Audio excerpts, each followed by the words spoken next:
Welcome to the Property Renovation Podcast with your host, James Woodham, giving you the best tips on achieving the perfect renovation whilst making it as fun, safe and as cost-effective as possible by hearing from experts in the industry and people that have been through the experience themselves. Let me introduce your host, 3 times award winner of leading renovation website House and over 15 years in the industry, renovating just over 200 properties, James Woodham. Hello and welcome to the Property Renovation Podcast.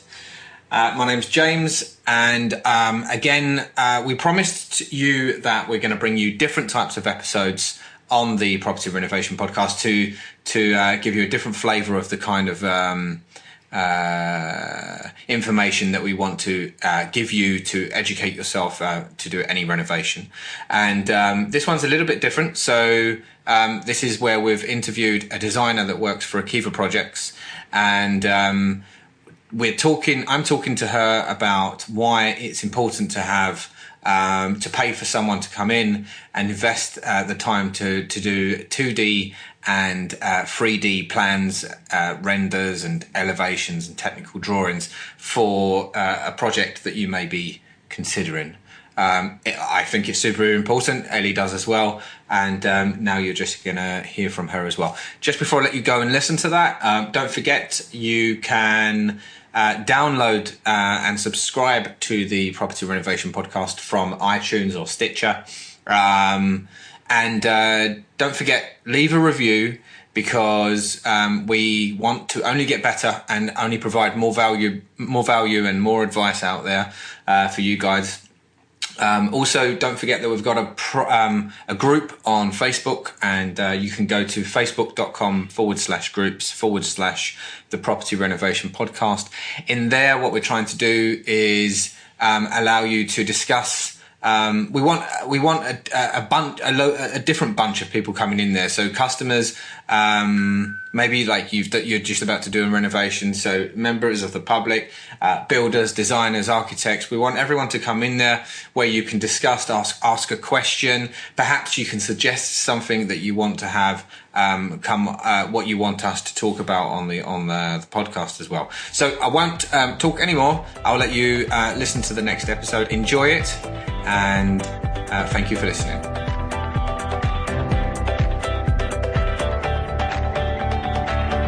Okay, so welcome back to the Property Renovation Podcast. Today I thought that we could get a designer on the podcast, and we can discuss why it's important to have 2D elevations and technical drawings and 3D renders within doing a project. And we've spoken before the podcast, and we've got 10 points that we think are the reasons why it's so important to have them. So I'm just going to introduce you to Ellie, who's a designer for Akiva Projects, and then we'll just I'm just going to list everything that's on the list at the moment, and then we'll go through each one, and Ellie can elaborate on those points.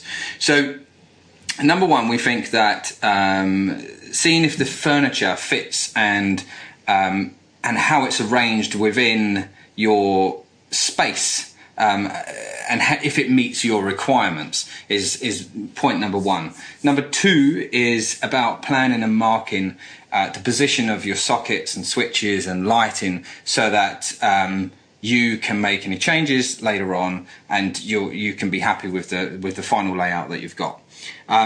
Point three is giving you and the builder a good guide to work from. So everything can be simplified, and there's less discussions to have, or repetitive discussions to have.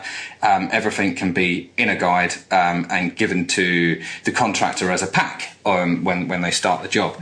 Number four is to determine the quantity of the purchases. So you might think that you need one item of a purchase, and then you discover that that's not enough, and you need maybe an additional one, or you want to subtract and get rid of one because they don't quite fit. Point number five is helping with the precision. So the precision of if you for an example, you were doing a bathroom, then you would talk about the shower valve and where that exactly is going to go. We'll go back into it a little bit more. About saving time as well. Saving time on a project is the best thing. You want the project to really go from A to Z, from start to finish, as efficiently as possible. So that's another point. Planning ahead when making the choices for the purchases as well, and getting exactly what you ask for. So coming home and then being pleasantly surprised with what has been fitted and how it's been done. Saving you money because it can save you money, right? So we can talk about saving you time versus saving you money. And if you were to purchase an item and then you find that it doesn't actually fit, then you haven't got to worry about ordering it, and then sending it back and losing stocking charges and paying for it to be sent back as well. Preventing inconvenience at your work. So if you're at work and then you're going to be constantly bombarded with phone calls from the contractor asking you where this goes, what is this, how does this get fitted, all of this kind of thing, then that would be of benefit as well. And then seeing the layout that gives you a chance to adjust what you saw in your mind and then what you see in reality. And then finally, it reduces doubt for contractors, and therefore possibly you receive a better quote.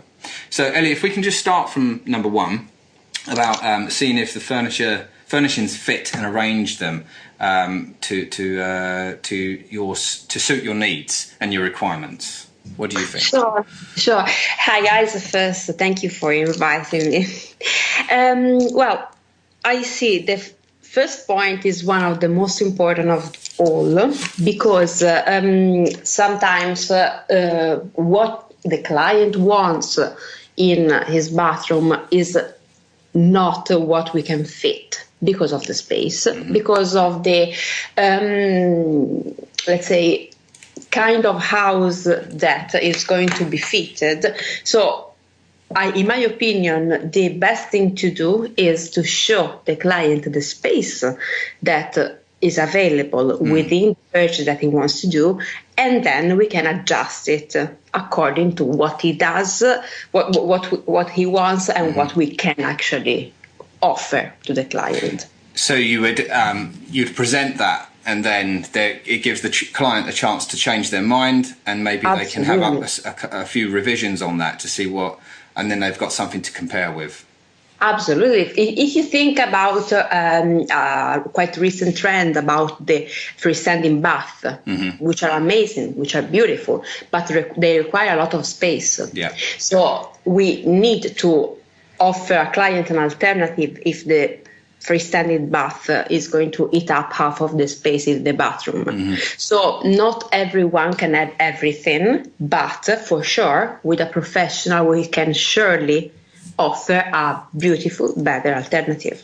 I think it's a really good point you said about the freestanding bath, because a few people might not think that you when you put in a freestanding bath anyway, you have to consider all of the tiles from right down on the floor to, at least 2 meters high in terms of if you're going to have a shower on the freestanding bath. So there's a lot more to consider when you're doing that. Yes, this is the most common item that we need to consider in terms of what the client wants and what he can have, because sometimes a very, very tiny bathroom is a tricky one to be refurbished, to be designed, but with the right decisions, really is going to look bigger, comfortable, and perfect for the dimension that he has. So I guess what you mean is as well is like it's about practicality. So yes. In what you have in your mind, if a customer has that vision in their mind, it might not work practically. So having it in front of you on paper or in a file, you can see it and then raise some questions. Sure. Backing that up. Okay, good. Exactly. So point number 2, we're talking about like marking your sockets and switches and lighting. Yes. So why would that be important for a customer, do you think? I think this is happening especially in the kitchen, in kitchens, or maybe in the living rooms. But every time we talk about the sockets point, electrical points, lights, I would refer to kitchen rather than bathrooms, especially because people that cook, people that like to use the kitchen, they need exactly some sockets. But if they are not defined from the beginning, it's going to be a misunderstanding between the client and the builder. Because, of course, the builder doesn't know where to add some socket.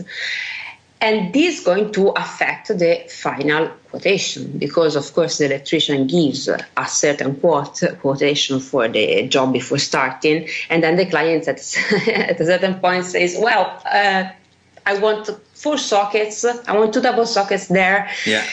And this is a quite unpleasant surprise because the electric stage happens quite early. Yeah.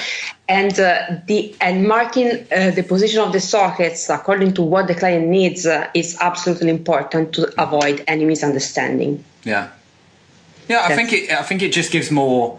So if you got them in an elevation, you can see what height they are coming off the countertop and stuff like that. Because there are other electrical points that a customer would not necessarily consider, like you need to have each fuse point for each appliance sometimes. So those are the additional points, and then you can have other options of like maybe not having the sockets on the wall, but they could be inset within the counter top and stuff like that. So it just frees up all of the tile space. And again, mentioning tiles. So if we are referring to a kitchen and you've got the tiles on the back and you've got a really nice pattern, and then someone comes in and tiles around it but doesn't think about the pattern in terms of where the position of the sockets are going to go, you could end up ruining that pattern. So I think and then in terms of like avoiding repetitive work for the contractor, if you're just being very vague with no supporting documents and saying I want 4 points on the wall, and then you come home and then you go, but I didn't want that point there, I guess it's you can always refer back to the electrician and say, well, it says it on the elevations that this is the position. So they've got not really anything to stand on if they haven't followed instruction. Absolutely. And then there is one other point regarding the electrics in general.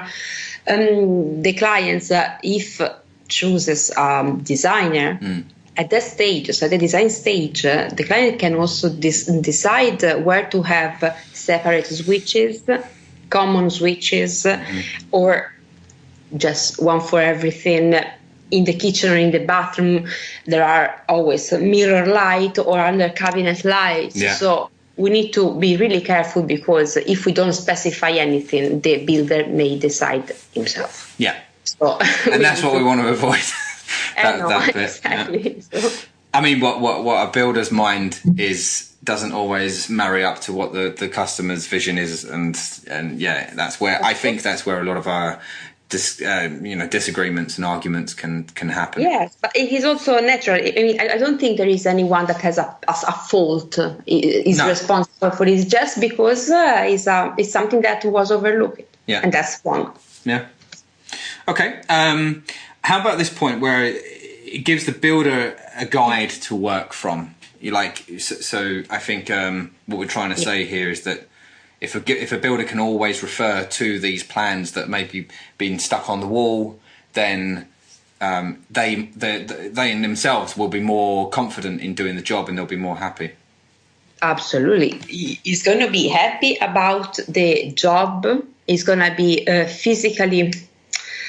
He's got to understand way before how the room is going to look like. That's very important because all the time we put on the walls the plans. The builders initially come out with a lot of questions, but just initially, because they already know how the space is going to look like.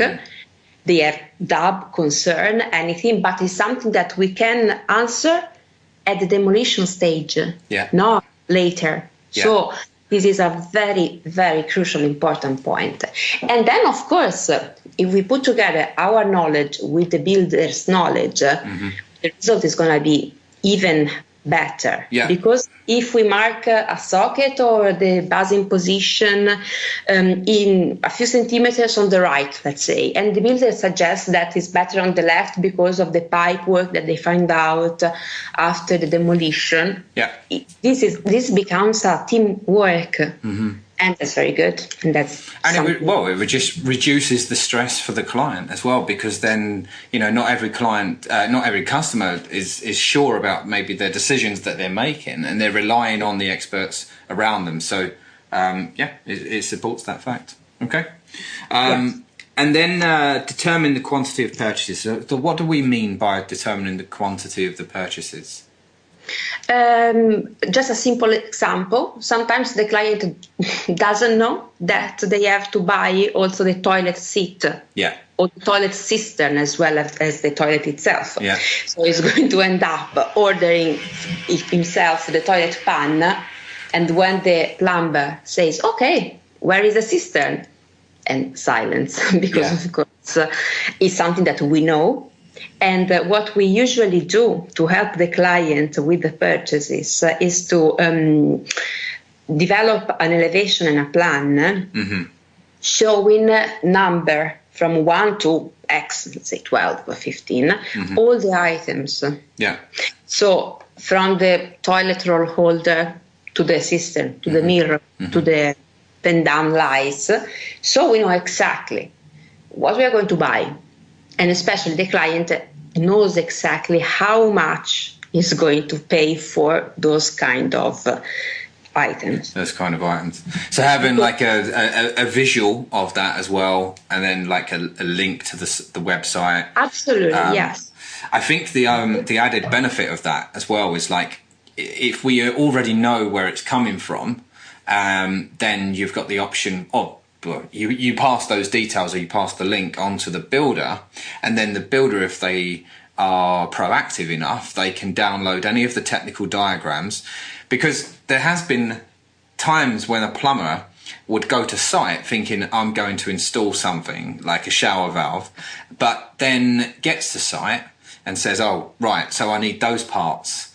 And then he goes off site to go and get them, and then gets caught in traffic or whatever, and then loses hours when he could actually have had that fitted. So I think if he downloads if they download all of the technical diagrams to it, then they know exactly what size components to get to fit it. And I think just arriving once and doing the job is much better than 2 visits as well. Yes, and then maybe it goes also in the following points. But once you have the plan ready from the beginning, and the technical specification of the items. Let's keep talking about the cistern. There are some cisterns that are very slim.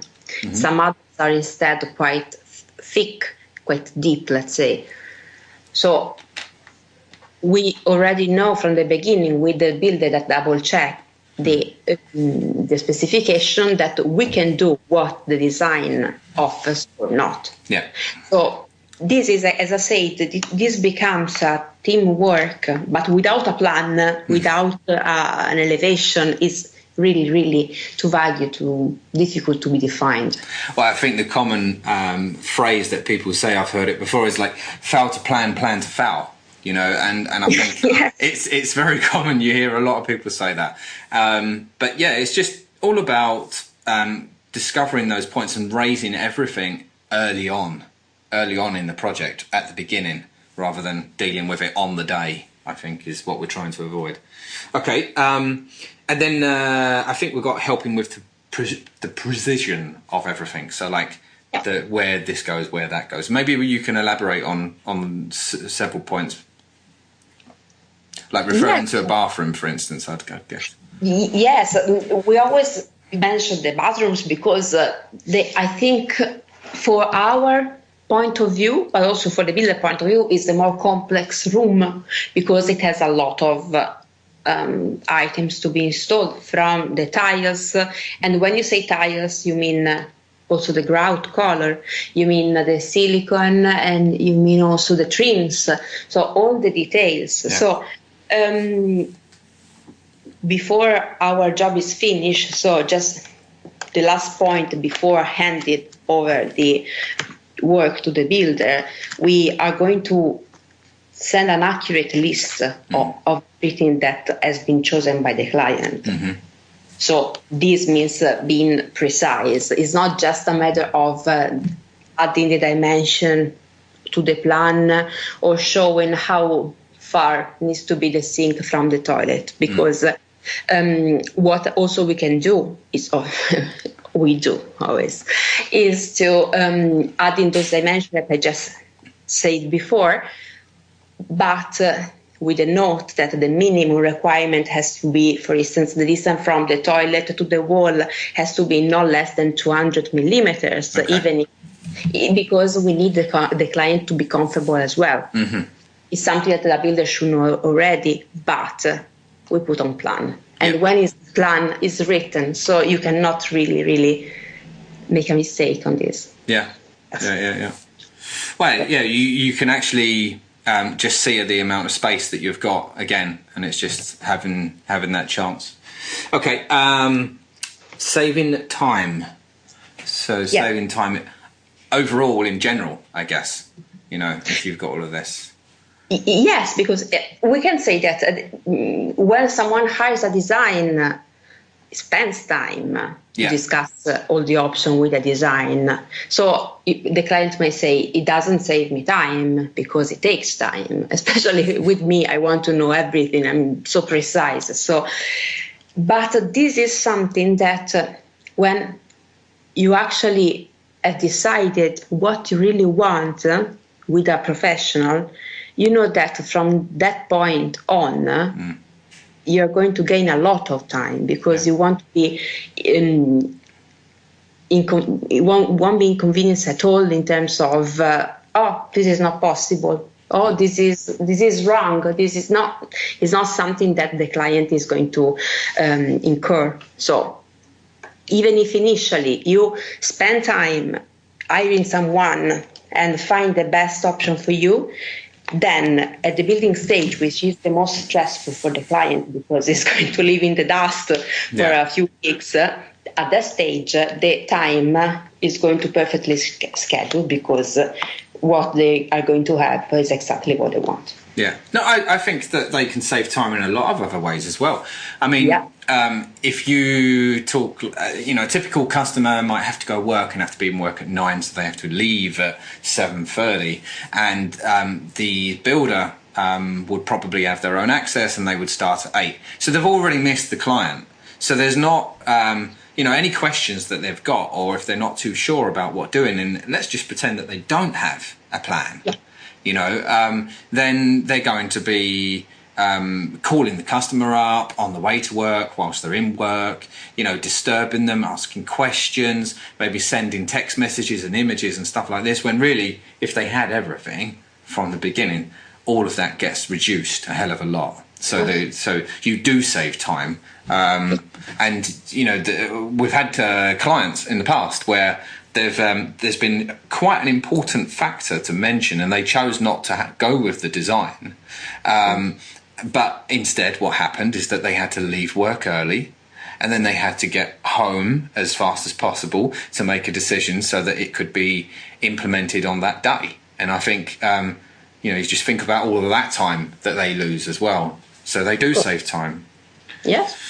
Planning ahead when making choices for purchases. So what's this about then? It is related to the choice of purchase we offer, because what we do when we design is to create 2D and 3D. The client is happy at a certain point of the final option that we give. But as I said before, we offer a list of purchase available, and let me explain what available means. Available in terms of that they are similar to the model that the client wants. Okay. They are within the budget that they have, and they are available, means in stock, because we cannot even think to go ahead with something for a client that is out of stock and is going to be back in stock in 6 months if the client wants to start immediately the project. So this allows us to know more or less when it's going to be delivered to site, so we can do the schedule, or the project manager can do the schedule, plus the client will know how much it's going to spend. Yeah. There are the two key points. So time, as usual, and money, as usual. So that's the big point. Okay. I've got here, get exactly what you ask for. Yes. I think I put this point, didn't I? So this is about not being disappointed. So if you reducing the chance of disappointment, and knowing that, because ultimately, Ellie, a project is meant to be quite enjoyable. And if we talk about, from the point that you start having the idea in your head to do the project, to saving for it, it can take a customer quite a considerable amount of time to do that, to the point when they're ready. So, when doing the project, it's got to be enjoyable. You can't worry all the time about it. And I think if they're at work wondering what is going to be done when they're at home, or is it going to be done right? Are the tiles going to be in the right position?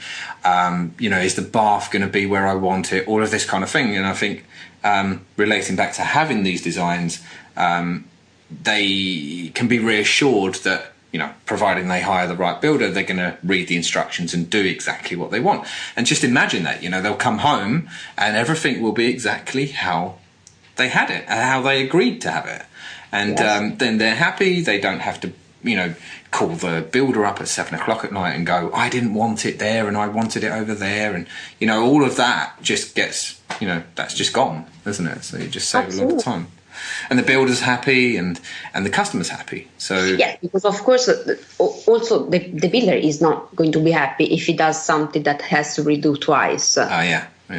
Because even if he charged double because of the misunderstanding or because it's not his fault, it's something that didn't go smooth. Yeah. So yeah.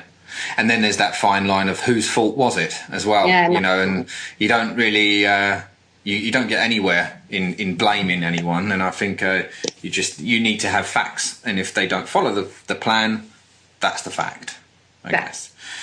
Okay, good. Then saving money in general. So it is related to the just previous point, because we just mentioned doing things twice. We just mentioned get exactly what the client wanted. So that's basically what we need to ensure. We need to also say there is a stage which is called demolition point, where we find out if it is everything underneath how we were expecting or not. But usually you allow some tolerance for this, because if we find out that a pipe cannot be moved, we can arrange it some in a different way. We can do something, but of course if the the rendering is already agreed and everything goes smooth, you surely save a lot of money.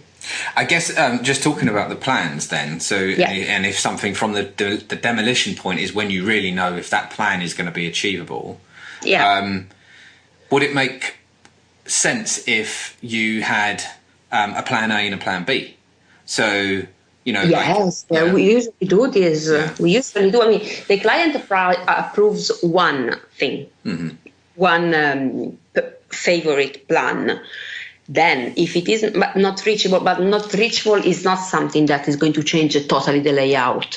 It's just a matter of moving a toilet, for instance, or a sink of a few centimeters, or maybe rotated on the other wall. But it's something that a professional should be aware about. Because if you see a box behind a toilet, if you see a box behind the sink, you already can suspect that there is something that has not been removed before for a reason. Yeah. So the client is happy with the layout, but the client knows already that there is a plan B. You are not going to abandon the client and leave it alone. No. Okay. Yeah, so having those two plans, then the builder can be advised that, okay, look, I'm going to go away on holiday, because typically, customers like to get out of the way. I think that's the best thing to do. So, and then they can say that, ideally, this is my preference. I would like plan A to happen. However, if you discover that that can't be achieved, then this is plan B, and we can refer to that. So there isn't, you're right. It's not this point where the builder then drops the tools and stops work and then says, well, what do I do now? Because we've discovered that the pipe is in the box and it can't be moved. Absolutely. Okay. Next one is preventing inconvenience at work. I think we've already mentioned this a little bit anyway, but the customer is busy at work paying for the project, and they've probably got meetings or they can't be disturbed, at certain times, maybe, and it's just lunchtime. That's the only point. Well, it's the builder's lunchtime as well, isn't it? So, yes. You don't want to be getting loads of text messages whilst you're at work and having to answer that, or, going back to having sent images and getting on the phone and talking. But then exactly, sometimes if you're not on site, if you're not home, it's very tough to decide, to take decisions. Yeah. So.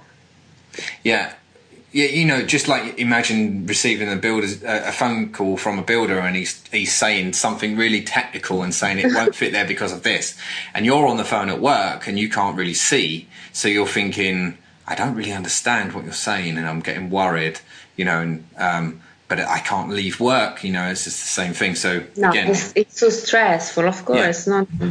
It's already stressful having the house looking like inside. So, okay.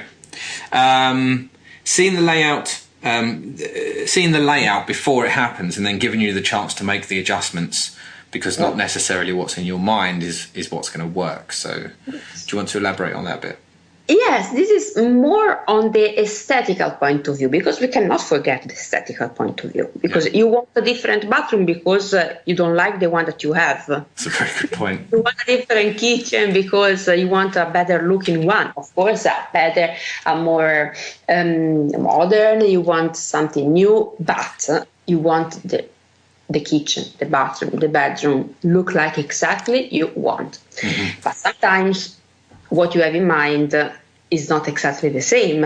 If you think about also the flooring, you want a beautiful wood floor in your living room, no? Mm-hmm. And you spot on the internet something really beautiful, but you don't consider that maybe the floorboard are short than what you thought, are longer than what you thought. Mm-hmm. They are squared. With our help, you will exactly see what you're going to have. And then you decide if you like it or if you don't. Yeah. So this is a very important point, because the aesthetical point of view is something that basically moves the client and push him to decide to hire us. Yeah. So we need absolutely to help them also with something else, because as I said already several times, we studied, we got this knowledge because we studied all the different styles, all the different cultures in the world, of course. And when the client asks for some style, we need to guide them. Yeah, absolutely, to help to get them recognize what vintage means, what Victorian means, etc., etc. So it's up to us also to give them the chance to see the space before approving the design, and that's, I think, is the most important role of the 3D rendering. Have you had a client where they've said to you, like, I want all of this, and they've given you the whole list, and then you've generated an image, and then they've changed their mind and they don't want that because they've seen it now? 80% of them. 80%. Yeah. Because they think that something can work together, but they don't. If you think about the huge amount of shade of wood, yeah, a natural Scandinavian floorboard is barely working with a cherry essence. Okay, yeah, cherry essence, yeah. For instance, yes, because it's red, or maybe something. Someone keeps mixing too many styles, which is not always means that he's eclectic. It's a bit confusing sometimes. So that's why we are there helping. I guess it's like following trends as well, isn't it? It's like, oh, I've seen my friend that they've got that in their place, and I think it would look good in mine. And then once you see it, you go, oh. Yes. Gosh, no, maybe it doesn't. Or like, going onto Pinterest, and there's so many beautiful pictures of a beautiful bathroom or a beautiful kitchen. You want exactly the same. And then once you've generated that within the size of your space and what you have, you then realise it might not necessarily work. But this gives you the chance. Maybe, yes. Or adjust. Yeah. Because at the very end, when you speak to the client, that the same client that initially put some 10 important principles or 10 important points for the room, when you speak then to them, you understand that the very important ones are just 3. Yeah. And then you can elaborate the rest of them around the 3 main points. Mm-hmm. Okay. Yeah. I've got here a point that I mentioned for the last one, which is about reducing the doubt for contractors and therefore possibly receiving a better quote.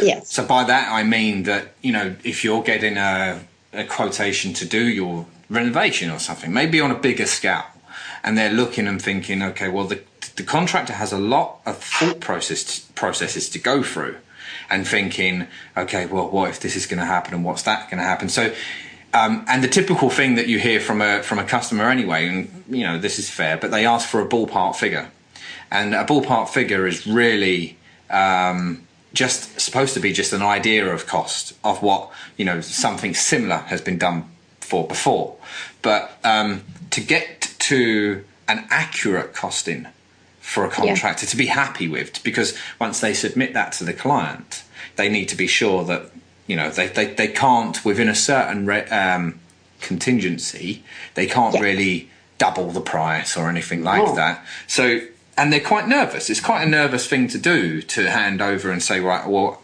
for let's say 20,000, I'm going to do your renovation for, and then you've got no plans.